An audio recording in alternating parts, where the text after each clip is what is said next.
Imagine a world where a single whisper could end your life. Not a crime, not a confession, just a rumor. A woman in medieval Europe could wake up as a wife, a mother, a neighbor, and by sunset become a public spectacle of humiliation, torture, and psychological annihilation. And the cruelty didn't start in dungeons. It began in her own home, with her own children, with the people who once shared meals, laughter, and church pews with her. Accused of unfaithfulness, true or not, she was no longer seen as human. She became a threat to the social order, a contamination to the sacred bloodline, a walking offense to God. And medieval Europe had punishments designed specifically for women like her, punishments crafted not just to hurt, but to erase, to break the mind before breaking the body. What you're about to hear isn't myth. It's pulled directly from real laws, real chronicles, real testimonies, punishments so degrading that even trained priests turned away in disgust. Rituals so psychologically engineered that modern torture specialists still analyze them. Stay with me, because once you see what medieval Europe did to accused adulteresses, you'll understand why historians call this era the most calculated destruction of women ever recorded. Before we dive into the specific punishments inflicted on women accused of adultery in medieval Europe, you need to understand something far more unsettling than the brutality itself. None of this happened randomly, impulsively, or out of personal rage. It wasn't about jealous husbands losing their temper or angry neighbors seeking revenge. What happened to cheating wives, or even women merely suspected of cheating, was part of a deeply rooted legal, religious, and cultural system that had been refined over centuries. It functioned like a well-oiled machine, built on the belief that a woman's sexuality was never her own, and that her body existed not as an independent human entity, but as a form of communal property, whose purity determined the stability of entire families, villages, and even kingdoms. To grasp the true horror of the punishments that came later, you must first understand the ideological foundation that allowed normal citizens to transform into executioners, priests into torturers, and husbands into judges of life and death. In medieval Europe, a woman's legal identity practically dissolved the moment she married, becoming what early scholars referred to as covered, not covered in the sense of being protected, but in the sense of being absorbed under her husband's authority. She no longer owned her own land, wages, or even her reputation. Her fidelity became the invisible thread that held together bloodlines, inheritances, alliances, and the smooth transfer of property from father to son. Because medieval society had no DNA tests, no scientific methods to confirm paternity, and no meaningful way to verify lineage, the entire system depended on the absolute sexual control of women. Infidelity wasn't seen as a personal betrayal. It was seen as an economic threat, a spiritual infection, and a destabilizing force capable of ripping apart social structures. A woman who cheated didn't just wound her husband's ego, she risked elevating another man's bloodline, redirecting wealth to an illegitimate heir, and endangering the purity of generations to come. This fear wasn't small. It shaped laws, sermons, punishments, and the collective psychology of entire communities. And because the stakes were seen as so high, medieval lawmakers believed that the punishments needed to be catastrophic, unforgettable, theatrical. They had to be severe enough that every woman in the village would think twice before even speaking privately to a man who wasn't her husband. The goal wasn't just to punish one individual. It was to send a message loud enough to echo across households, markets, and taverns for decades. Humiliation, torture, and mutilation became tools of public instruction, crafted with disturbing precision to strike at the deepest layers of a woman's identity, her beauty, her dignity, her place in the community, and her connection to her children. Punishment wasn't designed merely to hurt the flesh, it was engineered to shatter the psyche, to degrade the soul, and to leave scars that would outlive the victim. What makes all of this even more chilling is that the people administering these punishments were not wild mobs driven by hysteria, but respected men, judges, priests, town officials, who believed they were upholding divine order. Ordinary villagers were legally required to watch the punishments, and failing to do so could result in fines, reinforcing the idea that participation in the suffering was a civic duty. This collective involvement created a horrifying normalization, a shared belief that violence against women wasn't cruelty, but justice, not sin, but righteousness, not torture, but purification. By the time a woman was accused of infidelity, the entire community had already been conditioned to see her not as a neighbor or mother, but as a contaminant that threatened the moral and biological fabric of society. This is the system that produced the punishments we are about to explore. Punishments that didn't simply aim to discipline a woman's behavior but to annihilate her identity, destroy her standing, and ensure she carried the weight of shame, fear, and isolation for the rest of her life. And the most disturbing part is this: the cruelty wasn't accidental. It was intentional, structured, and sanctified. It was the foundation upon which medieval justice for cheating wives was built.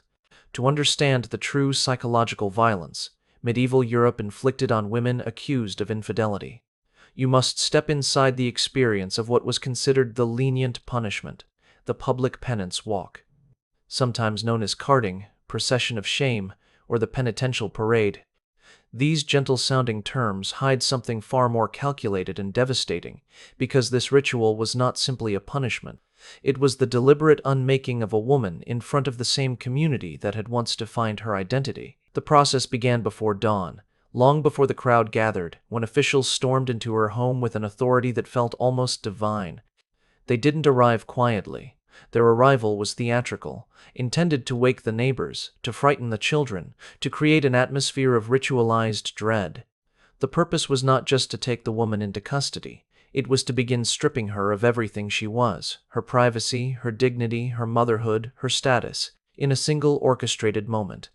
From there she was taken into the heart of the town, where a wooden stool stood waiting like an altar for sacrifice. But this wasn't an execution platform, it was a stage for humiliation. The shaving of her hair, a detail that appears repeatedly in historical records from Germany, France, and the Low Countries, was not a practical act or a sanitary procedure. It was a symbolic assault on her identity. Medieval culture placed an enormous amount of significance on a woman's hair, which represented her beauty, her modesty, her femininity, and her place within the social hierarchy.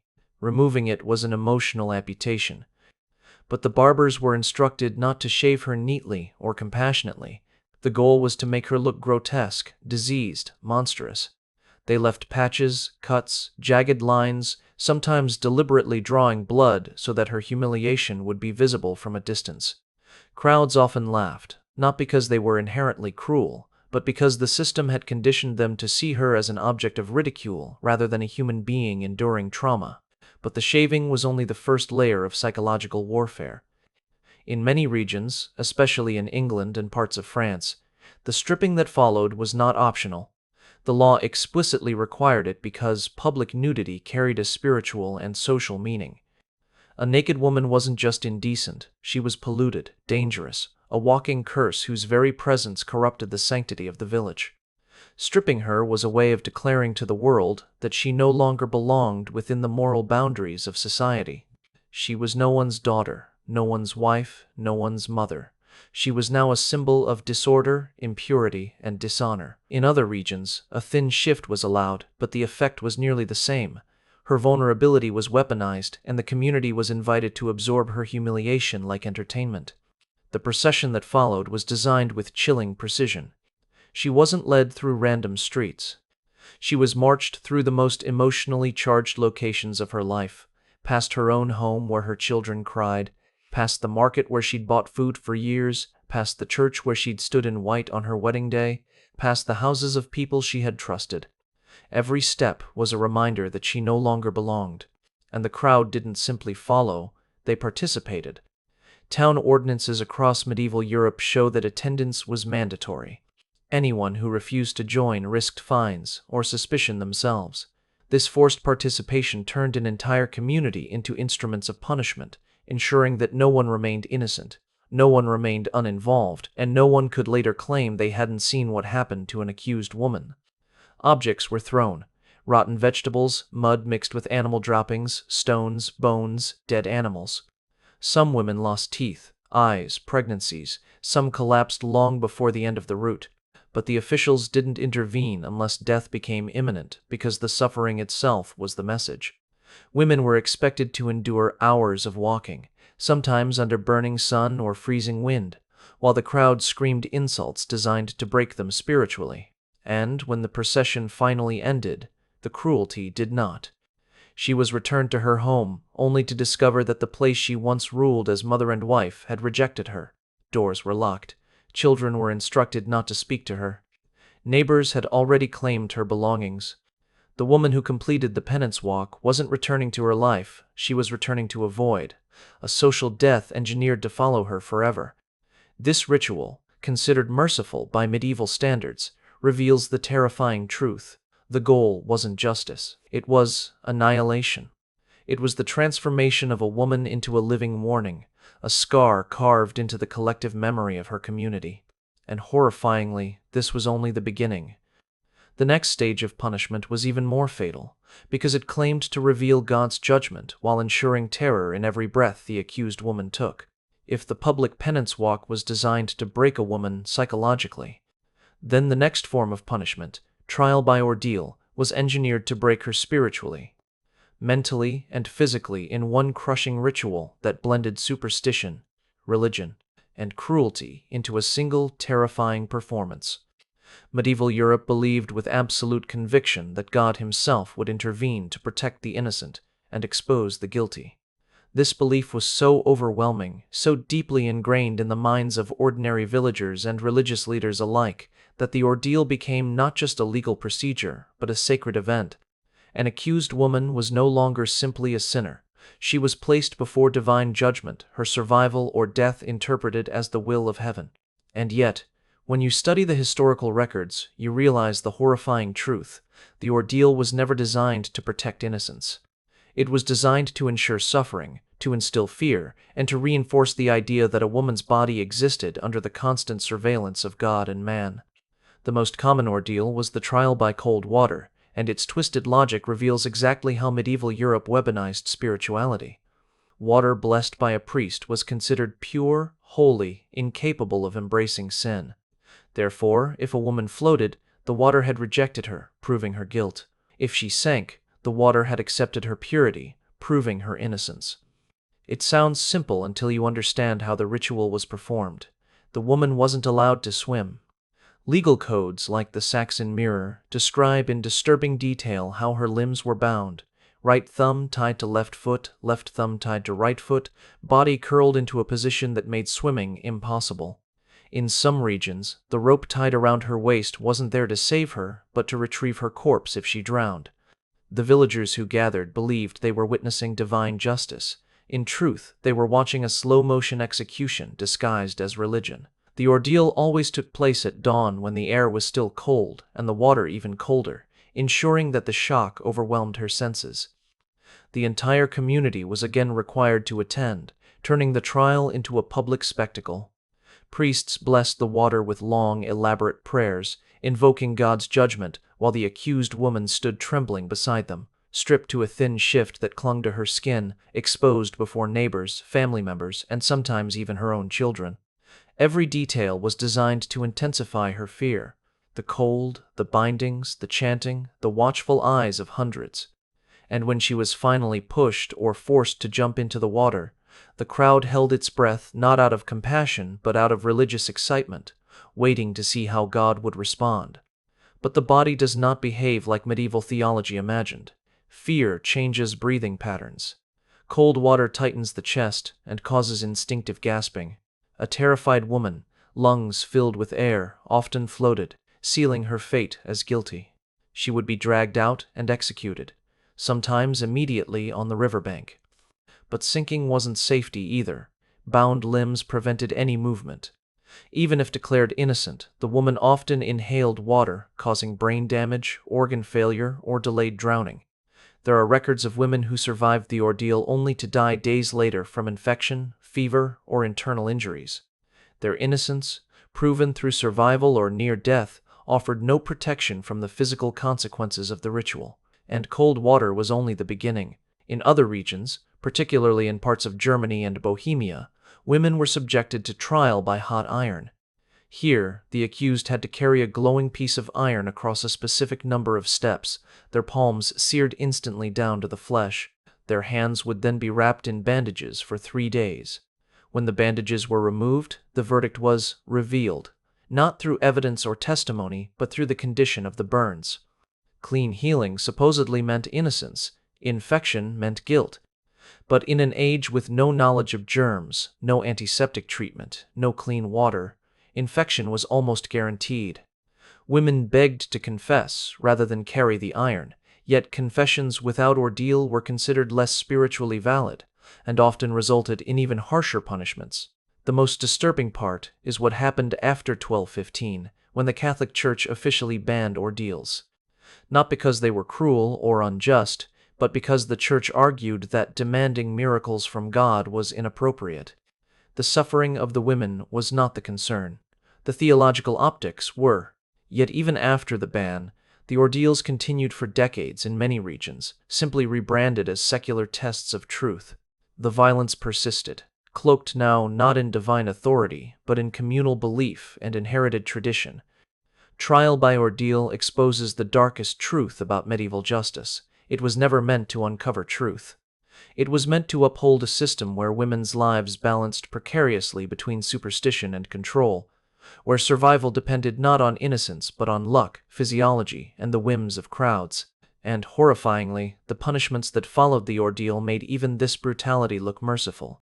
If the trials by ordeal were meant to terrify the soul and test the limits of faith, then the next category of punishment reveals a far darker side of medieval justice, one in which the goal was not merely to execute or shame a woman, but to ensure her body became a permanent monument to her alleged crime.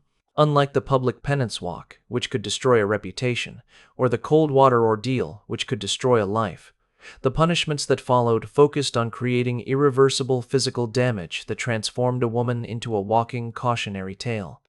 In a world where identity was visual and where most people could not read, the body itself became the legal document, the confession, the verdict, and the lifelong sentence. And for women accused of adultery, the mutilations sanctioned by medieval law were designed with such precision and cruelty that even hardened chroniclers wrote about them with a tone of horror. The laws governing these mutilations were brutally explicit. Early medieval legal codes, such as those issued under King Knut in England, specified with cold clarity that a woman convicted of adultery shall have her nose and ears cut off, not as an optional sentence or as a symbolic gesture, but as the standard punishment. The choice of body parts was not arbitrary. The nose, placed in the center of the face, was the most visible marker of identity, femininity, and beauty. Removing it wasn't only physically agonizing, it rewrote the woman's place in society. A woman without a nose was instantly recognized as someone who had violated her marriage vows, someone who had transgressed against social order and religious law. She carried her crime on her face for the rest of her life, a punishment that extended far beyond the courtroom or the executioner's block. The mutilation itself was conducted with brutal efficiency. Historical accounts describe how the woman was taken to a public square or marketplace, tied to a post or held down on the ground by multiple officials. The blade used was often the same tool employed by blacksmiths, barbers, or executioners, sharp enough to slice, heavy enough to sever. There was no anesthetic, no attempt at mercy, because pain was part of the spectacle. Her screams were not considered an unfortunate side effect. They were a vital component of the public warning. Officials wanted every girl, every married woman, every potential transgressor in the crowd to understand exactly what awaited them if they made the same mistake. After the nose was removed, the ears followed, sliced partially or entirely depending on regional law. Blood loss was massive, shock was common, and infection was almost guaranteed. To prevent immediate death and ensure the woman lived long enough to serve as a visible example, the wounds were cauterized with hot iron rods, filling the air with the smell of burning flesh that witnesses recorded with unsettling specificity. Yet the physical mutilation was only the beginning of her suffering, because the years that followed were often far more brutal than the punishment itself. A woman with such injuries became socially untouchable. No man would marry her, employers refused to hire her, and even charitable institutions like convents or almshouses often rejected her. She became an outcast, wandering through markets where neighbors avoided her gaze, children pointed at her face, and strangers whispered. Some women survived for years in this state of living death, relying on scraps, begging for food, or traveling from village to village seeking anonymity that the mutilation denied them. Others died from complications such as infection, sepsis, or exposure, their bodies found in ditches, roadside fields, or the outskirts of towns. Chroniclers rarely recorded their names, as if their identities had been erased not only physically, but historically. In some regions, instead of cutting off the nose and ears, authorities chose branding as the punishment of choice. A red-hot iron stamp bearing the letter A for adulteress was pressed into the cheek or forehead, leaving a permanent scar that marked her as morally and socially contaminated. Branding served the same purpose as mutilation. It created a living warning, but it also introduced a terrible psychological dimension. Every time the woman felt the burn, every time she caught her reflection, every time someone stared at her scar, she was forced to relive the moment of punishment and the lifelong stigma attached to it. The cruelty of these mutilations lies not only in their physical brutality, but in their purpose, to annihilate a woman's future. A mutilated woman could not rebuild her life. She could not hide her past. She could not escape the crime etched into her face. Her punishment was designed to outlive her, to travel with her through every market square, every church doorway, every whispered conversation. In this way, medieval society ensured that the suffering of one woman became the silent educator of thousands, reinforcing a system built on fear, control, and the permanent destruction of female autonomy. And, disturbingly, even these punishments were not the worst fate a woman could face. For those of noble blood or influential families, who could not be mutilated without causing political scandal, medieval justice devised a punishment far more psychologically destructive, a punishment not of the body, but of the mind. For women of noble birth, whose mutilation might spark political backlash or embarrass powerful families, medieval Europe reserved a punishment that was, in many ways, far more excruciating than physical wounds. Instead of blood, pain, and spectacle, their suffering unfolded in silence, in darkness, and in confinement so absolute that death would have been a mercy. This punishment, known as perpetual enclosure, was crafted not to scar the body, but to slowly unravel the mind. It reveals a truth far more horrifying than mutilation or ordeal. The system did not merely seek to punish a woman, it sought to erase her existence from memory, identity, and history itself. The stories of these enclosed women, found in chronicles across France, Italy, Spain, and the Germanic world, show how thoroughly society believed that a woman accused of infidelity deserved not only isolation but disappearance. The mechanics of enclosure were chilling in their simplicity. Once convicted, the woman was taken to a fortress, monastery, or tower chamber, where a room had been prepared specifically for her lifelong imprisonment. The room was often no larger than a pantry, its walls made of thick stone, with a single narrow window that admitted only enough light to mark the passing of day and night. This window, too small for a human body, served as the only connection to the outside world. The door was reinforced with iron bolts, and a small slot near the floor allowed guards to slide in food, water, or scraps without ever speaking or making eye contact. The silence was intentional, engineered to break the spirit piece by piece until the woman no longer remembered her own voice. Blankets, books, candles, or objects of any kind were withheld, because even the smallest comforts were considered an undeserved indulgence. In this space, time stretched into a suffocating haze, each day identical to the last, each night echoing with her own breath. Noble women like Margaret of Burgundy and Blanche, whose stories became infamous across Europe, endured years of this psychological torture. Margaret's chamber in the Shadow Tower became her living tomb, where she died after 8 years of isolation that slowly consumed her mind and body. Chronicles mention her death almost casually, noting that she passed naturally, though modern historians suspect the cause was the cumulative effect of starvation, illness, and the crushing despair of endless solitude. Blanche remained imprisoned for more than a decade, surviving long enough to be transferred to a convent where her isolation continued under a different name. These women, once at the center of court life, adorned in jewels and surrounded by attendants, ended their days in silence so profound it extinguished their identities. Their stories illustrate that enclosure was not simply a sentence, it was a slow erasure of humanity. But the cruelty extended beyond noble women. In many regions, common women faced an even worse fate, immurement, being walled up alive in a chamber barely large enough to sit. This practice, though rare, appeared in records from Spain, Italy, and parts of Eastern Europe. Women were sealed behind bricks, leaving only a tiny opening for food and waste. Some endured this living entombment for years, slowly losing mobility, clarity, and sanity. Chronicles recount women scratching prayers, curses, and desperate pleas into stone until their fingernails tore away and their blood darkened the walls. One such woman, Maria of Barcelona, lived 9 years in a cell where she could neither lie down fully nor stand upright. Her screams echoed through the stone corridors for months before fading into the resigned silence of madness.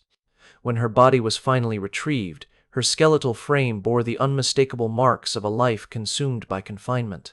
The most enraging part of this entire system becomes undeniable once you examine how men were punished for adultery, and the answer is as infuriating as it is predictable. While women were mutilated, drowned, shamed, and entombed, the men involved in the same acts often walked away with nothing more severe than fines, temporary banishment, or obligatory church penance. Medieval law was explicit. A man could only be charged with adultery if he slept with another man's wife. If he was unmarried or if the woman was unmarried, the law did not consider his actions adultery at all. His sexuality was treated as an inconvenience or a minor sin rather than a crime. Men who sat in judgment over adulterous women, priests, magistrates, community leaders, were often themselves guilty of the same acts, protected by wealth, privilege, and the simple fact that society did not view male infidelity as a threat to lineage or property. In this system, the woman bore the entire burden of sexual morality, while the man enjoyed a sprawling landscape of loopholes, excuses, and socially sanctioned indulgence. And this is the final devastating truth. The brutality inflicted on so-called cheating wives in medieval Europe was not the product of a few sadistic minds. It was the intentional design of a social order built on fear, control, and gendered violence. These laws and punishments survived for centuries, precisely because they reinforced the hierarchy that positioned women as property and men as their unquestioned owners. Even today, the echoes of this system remain, in double standards, in victim blaming, in the quiet shaming that targets women far more viciously than men. The history is distant, yet the attitudes linger. If this disturbed you, good, it should. Because understanding how women were controlled, punished, and silenced in the past forces us to recognize the shadows of these systems in the present. Drop a comment telling me which part shocked you the most. And if you want more dark, hidden history like this, make sure to like this video, subscribe, and turn on notifications for the next deep dive.